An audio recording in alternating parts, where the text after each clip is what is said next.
Sir हमारे पास student आते हैं और वो कंफ्यूज होते हैं कि सर हम किस प्रोफेशन में जाएं।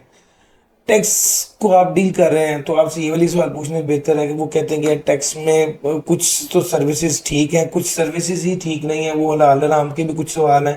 प्लीज इसको आप कैसे एक बच्चे को हम कैसे समझाएं, वो बच्चा जो कैफ तो पास कर गया, वो बच्चे सादगी में आके में बहुत कुछ कह देते हैं। अब सर आप प्लीज नहीं नहीं नहीं, बिल्कुल नहीं है। ये पहली बात ये है कि देखिए, ये जो हलाल और हराम है, इसका टैक्स से ताल्लुक़ नहीं है, इसका आपकी प्रैक्टिस से ताल्लुक़ है।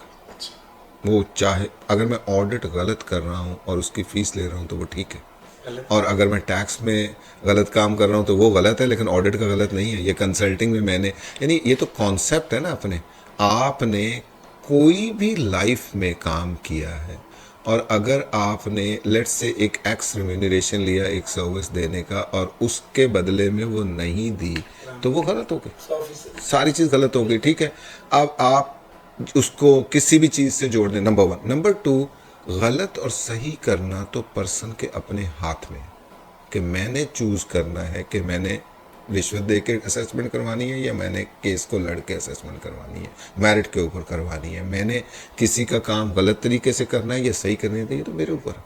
तो मैंने डिसाइड करना है कि मैंने ये काम करना है या नहीं करना। तो ये तो बच्चे जो भी प्रोफेशन, एक तो ये साइड पे रखते हैं।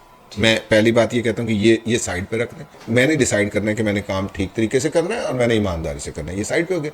अब जो इम्पोर्टेंट चीज़ है वो ये है कि जब भी आपने लाइन लेनी है, आपको दो चीज़ें अपने माइंड में लेके आनी।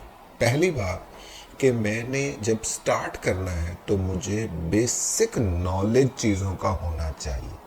यानी मैंने, और ये जो स्टार्ट होता है ये definitely accounting, auditing and in चीज़ों के साथ जब आपकी सेंस बननी शुरू होती है और वो सारी चीज़ें होती हैं तो वो आपको ग्रूम कर रही होती है कि अच्छा क्या स्ट्रक्चर्स हैं, क्या है।